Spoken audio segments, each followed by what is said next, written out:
tal amigos? ¿Cómo están? Muy buenos días. Es un gusto nuevamente estar con ustedes. Hoy, 11 de diciembre, que justamente para toda la gente que es muy devota, el día de mañana pues es un día importante, que es el día de la Virgen de Guadalupe. Yo creo que con todos estos ajetreos que traemos en la ciudad, pues es complicado a veces los trayectos, pero pues estamos aquí con gusto de transmitir justamente este curso que vamos a hablar hoy del día de la de política de recaudación para el 2025. Vamos a hablar sobre temas interesantes, sobre temas económicos, particularmente desde la parte macroeconómica, irnos a la parte microeconómica, pasar sobre dónde emanan justamente todos estos cambios, y que al final del día todos los cambios fiscales tienen que ver con el tema político y sobre la asignación de los recursos básicamente, ¿no? Entonces vamos a platicar sobre esto, sobre lo que se viene para este 2025 en temas de facultades de comprobación y de gestión, los cambios más relevantes que nosotros preveemos y cómo lo está haciendo la autoridad derivado justamente de estas facultades que tiene para pues, obviamente reclamar la potestad de los tributos correspondientes. Y para este curso quise invitar nuevamente a mi estimado amigo y contador Héctor Olascuaga. Mi estimado Héctor, pues un gusto que estés nuevamente con nosotros y creo que va a ser una dinámica muy similar a la que tuvimos en el curso pasado. Sí, buenos días a todos. Muchas gracias, contador Juan Carlos. Muchas gracias a todos por estar aquí con nosotros. Este temario, la verdad, lo veo muy, muy bueno y creo que tiene buenos puntos en los cuales la gente debe de ir viendo para ir enfocando sus esfuerzos hacia esas metas o hacia esos puntos. Que principalmente yo creo que tendríamos que administrar bien los riesgos que pudiéramos estar generando derivados de la operación, ¿no? Inclusive como propios despachos, las retroalimentaciones que le tendríamos que estar dando a los clientes que tenemos para poder evitar contingencias y riesgos, que particularmente por eso es importante este tema de cuál es la política de recaudación que está utilizando el gobierno para poder llegar a las metas que necesita, ¿no? Entonces creo que va a ser importante la gestión de los riesgos, la gestión de esta y la administración de cómo llegar a la meta sin que yo tenga contingencias, ¿no? Y lo resumo en una palabra: cumplimiento. ¿Qué es lo que quiere la autoridad? ¿No? Ya vamos a ver si es correcto, si es incorrecto, por dónde poder hacer medios de defensa, qué es lo que necesita el contribuyente, qué es lo que necesita los clientes para poder evitar pues justamente todo este tema de riesgos, ¿no? Entonces creo que aparte de la tarea diaria que tenemos en el sentido básicamente de hacer la contabilidad mensual, de tener información financiera para que el propio cliente o el empresario pueda tomar decisiones, generar las líneas de captura para los impuestos, estar cuidando de manera mensual el tema del coeficiente de utilidad, estar revisando que las deducciones cumplen con los requisitos establecidos en el artículo 27 de la Ley de Impuesto a la Renta, tildar de manera correcta los FDIs para poder evitar cartas, invitación, revisiones profundas, que lo vamos a ir viendo poco a poco, pero voy enumerando algunas cosas que son las actividades de nosotros como contadores, ¿no? Entonces, creo que aparte de todo esto que acabo de enumerar y que, por ejemplo, hoy, en diciembre, que básicamente es el cierre del ejercicio de todo esto que fuimos cuidando durante los demás meses, hoy se culmina en este mes, simplemente pues con la expectativa de lo que se tiene para un cierre, una utilidad y poder ver de cara al siguiente 2025, ¿no? Que creo que viene con retos interesantes, con cuestiones importantes y ya la autoridad pues nos va a marcar la pauta hacia dónde va, ¿no? Entonces, no sé si tienes algún comentario adicional, mi estimado doctor. Sí, vaya, ahora sí que todo lo que hemos visto con lo que han implantado las leyes y los ciertos procesos, pues prácticamente yo veo que hay mucha continuidad y mucho seguimiento, ¿no? Sí. Entonces, al momento que la autoridad está dando ese seguimiento, nosotros mismos nos tenemos que forzar de manera en el control interno o con nuestros procesos a dar también seguimientos, ¿no? O sea, para prevenir más que todo, ¿no? Ciertas situaciones y no vernos inmiscuidos en cosas, en errores o en cosas así, ¿no? Que nos puedan perjudicar. Que nos puedan afectar, ¿no? Yo creo que lo vemos día con día, en donde muchas veces nosotros como contadores hacemos la parte que nos corresponde, pero el contribuyente pues deja de hacer ciertas situaciones, ¿no? Deja de pagar impuestos, deja de pagarlas en tiempo particularmente, y eso como consecuencia trae el tema de la fiscalización, ¿no? Porque no estás cumpliendo en tiempo y forma, ¿no? Entonces creo que nos ha pasado recientemente con situaciones en donde se mandan líneas de captura, están los correos, está el acuse de recibo de la información, y simplemente el cliente por descuido o porque no lo ejecuta en un momento, le dan de baja el registro patronal, le dan de baja a los trabajadores, llegan cartas de invitación, llega requerimiento por parte de la autoridad, y lo que hace el contribuyente de manera inmediata es luego voltearse con el contador para reclamarle, oye, ¿por qué me está llegando esto? Cuando ellos mismos son los que generan este tipo de situaciones. Eso hablando de quién sí, el contador que sí cumple con la entrega de la información, pero también nos hemos encontrado en donde hay contadores que realmente no tienen ni siquiera un registro contable diario o de manera mensual en el cual basar los números, y simplemente descargan información de XML y con eso calculan impuestos, y creo que esa es una aberración completamente. No sé qué opinión tengas al respecto, mi estimado doctor. Sí, el tiempo de respuesta de la autoridad creo que está siendo de fundamental importancia, ¿no?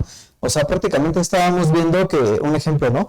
Si se deja de pagar una línea de pago de manera normal, o sea, 5 días después ya te está llegando el requerimiento, ¿no? Así es, y justamente te digo, son de las cosas que vamos a platicar, digo, más adelante, porque lo que la tendencia es justamente por parte de la inteligencia artificial seguir con ese proceso de cobrar a quien realmente sí está pagando impuestos, ¿no? Y es natural, ¿no? Por ejemplo, hasta pasan en una empresa en donde si tú ya sabes que tienes un cliente que es moroso y que no te ha pagado por lo menos los últimos 6, 7, 8 meses, ya ni siquiera lo molestas, ya ni siquiera le inviertes tiempo a ese tipo de cuestiones. Le inviertes tiempo a los que sí te están pagando de manera normal, ¿no? O de manera tradicional. Entonces creo que son de los temas importantes y de las reflexiones que nos vamos a realizar justamente con este temario, que se me hizo interesante proponerlo, porque creo que el trasfondo viene muchísimo más fuerte de lo que nosotros consideramos como contadores o como profesionistas, ¿no? Entonces, pues vamos a iniciar, si te parece bien. Los invito a que hagamos de manera interactiva este curso. Creo que es importante, es interesante el que nos hagan sus preguntas, sus consultas, porque de esto pues se va generando una dinámica interesante, y la duda que puedes tener tú y que no haces muchas veces es la misma duda que puede tener tu otro compañero que está también de igual conectado en línea. Entonces yo los invito a que de manera tradicional, con los cursos que doy aquí en la capacitadora, hagan esas preguntas, consulten, aun y cuando no sean del tema, lo que les he comentado. Si hay alguna pregunta que no sepa de momento, con mucho gusto me la llevo y la contesto, pero la mayoría de las preguntas trato de contestarlas con el ánimo de que sea dinámico y sea pues reflexivo todas las respuestas que damos, ¿no? Entonces los invitamos a que hagan sus preguntas, y pues creo que es bien interesante aquí el tema que vamos a platicar. Y como saben, pues ahí sí gusta exponerme tanto la reflexión del curso. Esta reflexión, y que los invito a que lean este libro de La riqueza de las naciones, que es interesante, que Adam Smith es considerado el padre de la economía. Los invito justamente a que lean este libro, que, si me permites el comentario, Héctor, ya no lo encuentran físico. Si a alguien le interesa que se los proporcione, creo que lo tengo en PDF, nada más díganme y con mucho gusto se los proporciono, para que lo tengan en PDF, y ya se compran una tableta y ahí yo creo que lo pueden leer sin mayor problema. Pero ya no lo encuentras en físico este libro, porque hay ediciones que las están actualizando por el tema de los tecnicismos. Hay palabras de uso diario que se tenían en aquellos tiempos, hoy son otras palabras, otros tecnicismos, los actualizan, y la última versión se agotó bastante rápido. Entonces, este libro particularmente nos enseña de cómo debe de ser una sociedad, pues de alguna forma capitalista, por darle un nombre, en donde el principal eje es el tema del consumo, de cómo va surgiendo, cómo va caminando una economía cuando todas las piezas de alguna forma están bien estructuradas, ¿no? Y creo que Adam Smith hace una reflexión interesante eso, porque dedica una gran parte de su libro al tema de los tributos y del pago de los impuestos. Y me pareció interesante esta reflexión porque en algunas ocasiones, y ahorita lo vamos a platicar, creo que nos hace sentido qué es lo que está pasando en nuestro día a día, ¿no? Entonces, hay libros que ya tienen algunos miles de años que se escribieron, como podría ser el de El espíritu de las leyes, de Montesquieu, que yo les podría decir, ese libro hoy pues prácticamente nos viene a decir que la estructura de la República pues debe estar generada por una división de poderes, ¿no? Entonces vean cómo hay libros que ya tienen mucho tiempo que se escribieron, sin embargo hoy creo que están más vigentes que nunca, ¿no? Entonces, este libro creo que viene justamente a poder establecer ciertos criterios económicos que deben de considerar algunos países, ¿no? Entonces, es interesante. No sé si quieras comentar algo al respecto, mi estimado Héctor. Sí, es importante, bueno, conforme a lo que comenta, muchos de estos libros, muchas de estas ideas fueron retomadas por ciertos gobiernos para implantarse, puede decir que la política en general, ¿no? Así es. Claro que ahora estamos viendo modificaciones, se puede decir que se basan en el comportamiento de la gente, ¿no? Claro. Entonces lo que busca, se podría decir, es regular, ¿no? El comportamiento de la gente aunado con las ideas que ya traen de atrás tiempo, ¿no? Efectivamente, recordemos que hay doctrinas inclusive en el tema económico para poder establecer ciertas reglas de cómo vamos a gobernar, ¿no? Hemos platicado, o por lo menos particularmente yo, sobre el tema del utilitarismo, del libertarismo y del igualitarismo. Entonces, son corrientes las cuales pues toman ciertos gobiernos para poder adoptarlas y poderlas establecer dentro de una mecánica de gobierno. Entonces, es por eso que se las platicamos un poco. Hay varios libros, por ejemplo, de utilitarismo. Hay uno de John Stuart Mill sobre justamente el utilitarismo, que básicamente lo que hemos platicado es el tema del bien común, ¿no? Entonces, que esto va adoptado mucho con la política de utilitarismo, va adoptado mucho a la política del gobierno actual que tenemos en México. Entonces creo que hay situaciones que sí debemos de saber de trasfondo, la doctrina principalmente, de qué habla el tema del libertarismo, del utilitarismo, del igualitarismo, cosas de ese tipo que hoy vemos, por ejemplo, en temas de libertarismo, una Argentina, un Estados Unidos en temas económicos, en temas, por ejemplo, de utilitarismo, yo creo que México está adoptando esa ideología o esa doctrina económica.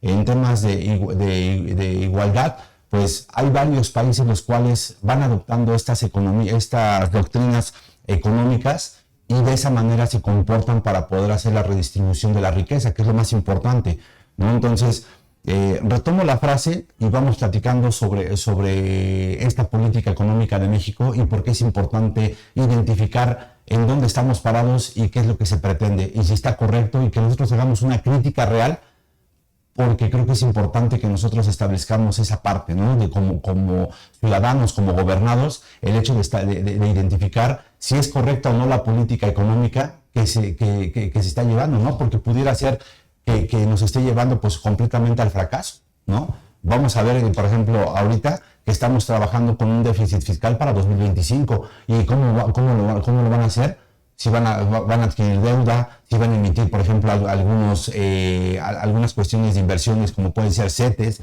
que son inversiones que emite el gobierno, deuda que emite el gobierno y que se va pagando pues, a 10, a 15 años. Hay que ver cómo realmente o cuáles van a ser las decisiones que se van a tomar, y para eso creo que es importante saber cuál es la política de fiscalización por parte de la autoridad y derivado de eso cuáles van a ser los alcances que va a tener justamente esta política, ¿no? Entonces, si me ayudas a leer la reflexión, mi estimado Héctor, por favor. Ok, es justo que toda la sociedad contribuya a un gasto cuyo beneficio se limita a una parte de la sociedad. Adam Smith, Riqueza de las Naciones. Así es, cito justamente el libro, repito, los invito a que lean este libro, que creo que es importante, interesante identificar este tipo de obras literarias que creo que nos van a dejar algo interesante en nuestro haber profesional, ¿no? Entonces, ¿por qué comento esto? Porque creo que muchas veces en la toma de decisiones, en la asignación justamente de cierto presupuesto, ese presupuesto no está asignado o le pegan a otro tipo de cuestiones que afectan en la estructura de gobierno del país, o simplemente para poder otorgar una rendición de cuentas, ¿no? Sabemos de manera general que el gobernado tiene la obligación de contribuir al gasto público por medio de las contribuciones que va realizando. Sin embargo, también es obligación por parte del Estado ser transparente para el tema de la rendición de cuentas y el ejercicio del gasto público. Todo lo que recaudo lo voy a gastar en algo, ¿no? Y creo que ya es muy obvio el hecho de poder comentar que son los servicios generales que la autoridad o que el gobierno está obligado a dar. Salud, educación, seguridad, infraestructura, y así me puedo enumerar varios otros servicios que está obligado a poder otorgar la propia autoridad. Bueno, dicho esto, ahorita vamos a ver una gráfica en donde hablan justamente de una austeridad en temas generales. Hay un déficit, ese déficit se ve trasladado en mayor gasto contra el tema de los ingresos, a eso se le llama un déficit gubernamental. Y este déficit, la forma en la que lo están atacando, pues es metiéndole más gasto, o desde mi punto de vista teniendo un gasto, el cual, pues no, y al rato les voy a cuestionar ciertas cosas, porque creo que nos va a ayudar a reflexionar sobre si realmente es correcto o es incorrecto, ¿no? Y creo que muchas veces nos encontramos en esa disyuntiva sobre qué es bueno y qué es malo. Y ya en algún momento yo hice esa reflexión de qué es bueno y qué es malo, ¿no? Pero al final del día, creo que los esfuerzos están concentrados en situaciones que no nos benefician, hablando de utilitarismo, y no generan un bien común. Sin embargo, todos estamos dentro del barco en el tema de poder aportar hacia esa situación particularmente económica y que no nos está pues beneficiando y trascendiendo en el tema de poder crecer como economía y de ser una economía emergente, pues poder ser una economía pues de primer mundo, ¿no? Entonces creo que son de las cuestiones importantes que hay que identificar, y por eso el tema de la reflexión. Pero bueno, vamos a hablar un poquito sobre el temario, vamos a hablar sobre un panorama económico y fiscal. Ya platicábamos que vamos a tocar temas macros y después micros económico, y el impacto que se tiene fiscal, política de fiscalización por parte de la autoridad, riesgos de la nueva estructura del Poder Judicial, los que identificamos nosotros, el criterio que nosotros tenemos respecto a cuáles son los cambios que se pudieran estar generando, y particularmente los efectos que va a tener los cambios al Poder Judicial, las reformas a la Constitución política y qué impacto van a tener contra los contribuyentes, los riesgos que tienen los contribuyentes actualmente, los principales actos de molestia que se vienen derivados justamente de esta política de fiscalización, las revisiones por medio de la inteligencia artificial, y vamos a ver que también la inteligencia artificial te puede estar equivocando en ciertos actos. Simplemente les cito alguno. Pudiera ser que yo esté solventando, por ejemplo, alguna carta de invitación y que me sigan llegando las solicitudes de poder atender una carta de invitación, ¿no? Por ejemplo, de retenciones, y que constantemente te siga llegando la misma carta de invitación. ¿Quieres comentar algo, mi estimado doctor? Sí, bueno, yo creo que se ha visto en varios casos donde en teoría la autoridad te hace exigible el cumplimiento de cierta obligación, y sin embargo, como usted comenta, siguen llegando.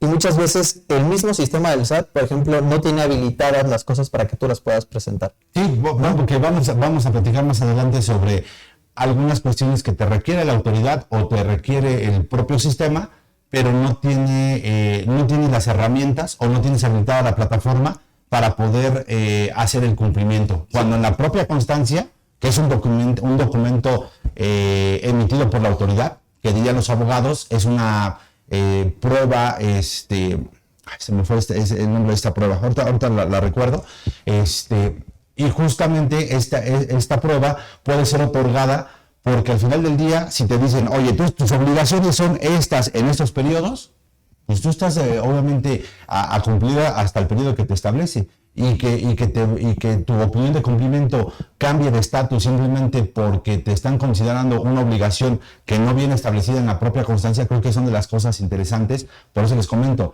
la inteligencia artificial también se equivoca. Sí, prácticamente estamos viendo que la inteligencia, la inteligencia artificial es de aplicación reciente, ¿no?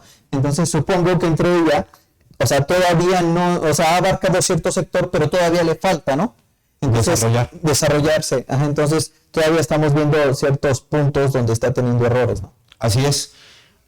Bueno, y siguiendo con el tema del temario, vamos a ver el tema de revisiones profundas, sobre que aquí se me hace interesante toda la información que tiene la autoridad referente a los expedientes, Ahí traigo algunas capturas de pantalla sobre justamente este expediente único que le llaman y quiero mostrárselos justamente para que evitemos ese tipo de comportamientos, porque aunado con el tema de la inteligencia artificial, y si me puedes ponerte ahí a pantalla, mi estimado Inge, te lo agradecería. Aunado con el tema de la inteligencia artificial, recordemos que la inteligencia artificial particularmente lo que detecta son comportamientos y actividades que tiene el contribuyente. Entonces, evidentemente, si ellos ya tienen un parámetro de actividad, de operación por parte del contribuyente, que lo vamos a tocar de manera general, por eso es importante este curso, y cuando lo propuse la capacitadora, traté de diseñar un temario interesante para ustedes. Creo que tiene que ver inclusive hasta con los conceptos de facturación, mi estimado Héctor, porque recordemos que, por ejemplo, una revisión profunda que nos tocó atender, nos llegó por justamente los conceptos de facturación de algunos proveedores. Y nada más les pongo en contexto. Les suena un poco familiar el tema de servicios administrativos, cuestiones en facturación, ¿no? Digo, si recuerdas algún otro que tengas, por favor, coméntalo, porque tú que estás más en la operación te das cuenta de ese tipo de situaciones, como por ejemplo, ¿qué otro concepto de facturación? Servicios, es que en general, se puede decir que los servicios administrativos pues son muy generales. Por lo regular, los contribuyentes en muchos de los conceptos, ¿no? Por ejemplo, de publicidad, ¿no? O sea, solamente ponen publicidad. Exacto. Que se tiene que ser un poco más específico con la actividad que realmente están desarrollando, ¿no? Y buscar la clave del producto que se asocie, ¿no? Correctamente con ese concepto. Entonces, desde ese tipo de cuestiones, creo que es importante ir detectando que nosotros en nuestra operación, ver qué es lo que estamos facturando. Digo, por eso es importante que ustedes reflexionen sobre cómo están operando, y en caso de que no, hagan un estudio general, porque creo que esto nos va a dar pie a poder identificar si somos sujetos de una revisión, si somos sujetos de una fiscalización, y particularmente si estamos en una situación de riesgo de que venga la autoridad y nos requiera, ya sea facultades de gestión o de comprobación, ¿no? Entonces, eso es lo que vamos a ver en temas de revisiones profundas, rechazo de deducciones por medio de facultades, materialidad de las operaciones y las exigencias de sustancia económica, razón de negocios, que a mí se me hace súper interesante el hecho de que para este ejercicio la recomendación es de que ustedes vayan documentando sus operaciones, pero creo que esto lo hemos dicho bastante en ese sentido, no es de que forzosamente tengan que esmerarse en un tema de poder generar la materialidad.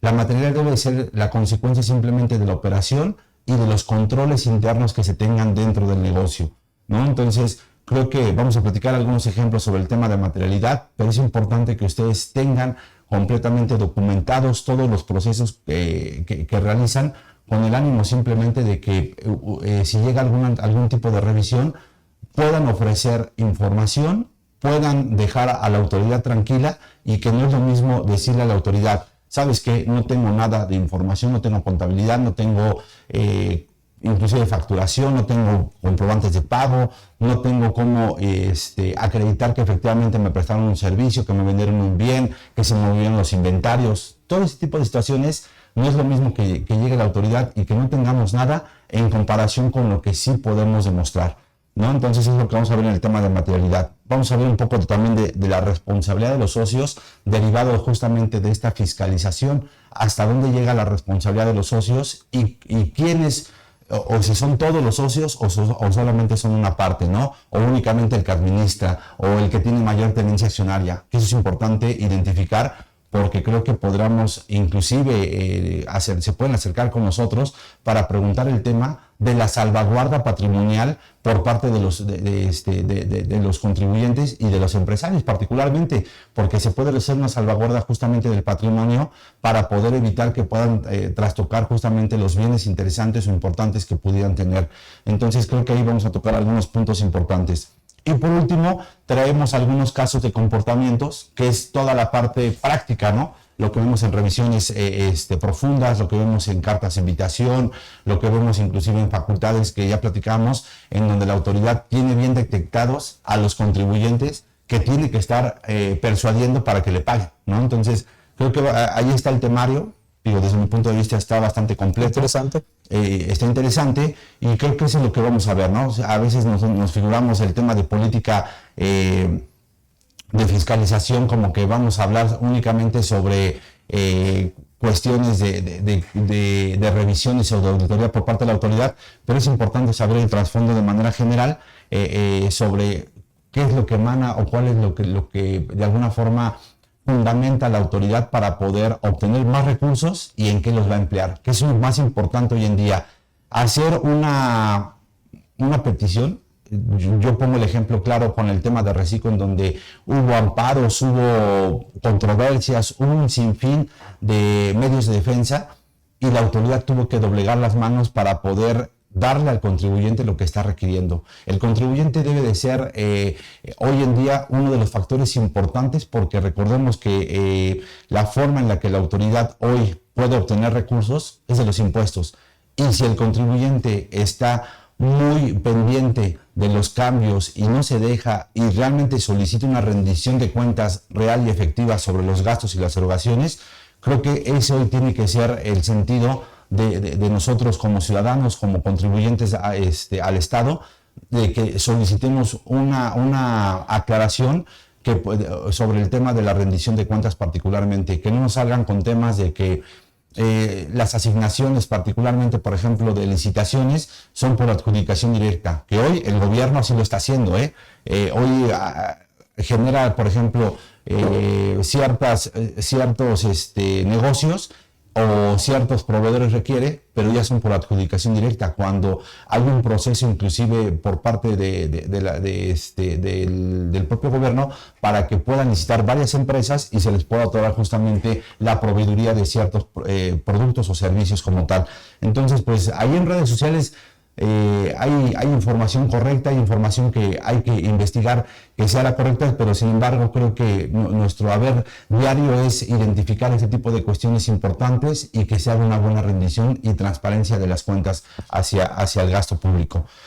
Pues vamos a empezar, mi estimado Héctor. No sé si quieras comentar algo ya con esta pequeña introducción que dimos ya de casi de 40 minutos, pero que me gusta siempre platicar un poco más de lo que nosotros analizamos o vemos de manera general en el ámbito fiscal. ¿Tienes algún comentario? No, creo que los comentarios van a ir saliendo ya conforme a los puntos. La verdad son temas muy interesantes que nos van a dar para mucho. Ok, perfecto. Ya hemos platicado sobre el Plan Nacional de Desarrollo, que es el PND. Sobre este Plan Nacional de Desarrollo, básicamente lo que establece es el eje de las políticas económicas, políticas internas, políticas de seguridad y hacia dónde va a ir el gobierno con todos los cambios que va a ir teniendo a lo largo de este sexenio, ¿no? ¿Cuáles van a ser esos ejes importantes? Pues ahorita los vamos a ver.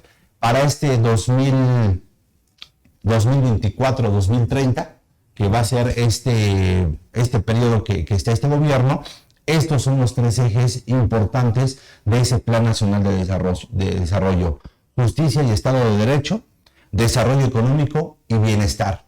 Y ahorita vamos a ver a qué se refiere con este tipo de cuestiones ese Plan Nacional de Desarrollo, porque es importante saber cuál es el eje rector y en qué se van a utilizar los recursos que se obtengan, porque aquí va a estar aplicado todo ese tema de los recursos y del ejercicio del gasto público particularmente, así como por ejemplo en el sexenio pasado fue el tema del desarrollo de infraestructura del Tren Maya, del aeropuerto Felipe Ángeles, de poder hacer ciertas modificaciones y infraestructuras al país que le permitan un mejor desarrollo económico, ¿no? Entonces, particularmente, ¿qué es lo que establece este Plan Nacional de Desarrollo para este periodo presidencial? Pues que lo va a basar en estos tres puntos. Y bueno, vamos viendo entonces a qué se refiere con el tema de justicia y Estado de Derecho.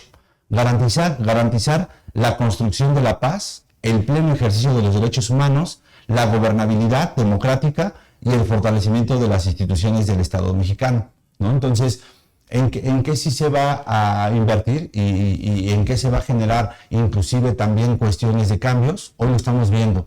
Hay una publicación, y ustedes lo sabrán por las noticias o porque realmente les gusta leer los decretos, particularmente que emite el Congreso y el presidente, sobre la desaparición de ciertos órganos autónomos que tenía el país, ¿no? Entre ellos, por ejemplo,